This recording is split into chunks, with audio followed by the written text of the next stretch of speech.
Hello YouTube, it's Utopian Buddha. 4 in the morning doing my morning meditation.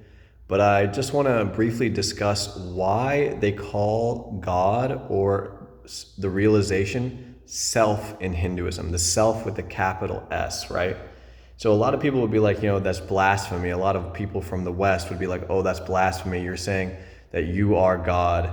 And that's actually not necessarily true. The reason people call the inner divinity the self is it's an integrating factor, right? This is also why Carl Jung calls it the archetype of the self as the deepest principle, right? There's the ego, the individual you, and then there's the archetype of the self.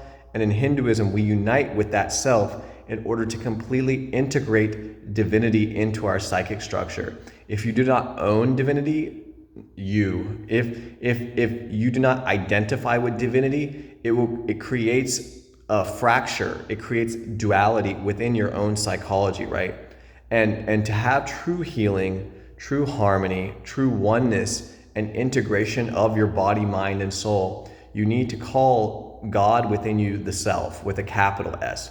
That doesn't mean you as an individual body, like this body is not God. Well, it is, but it's a limited form of God, right?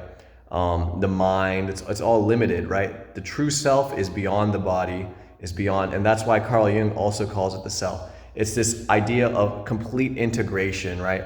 Really, you could call the inner divinity within you the other with a capital O, because that's true as well. But for the purposes of psychological healing, for the purposes of harmonizing your individual ego with the divine and completely negating the ego and transferring your center of identity, your identity center, to the true blissful divinity that you are, Brahman, that's the reason you do that. Call it the self with a capital S.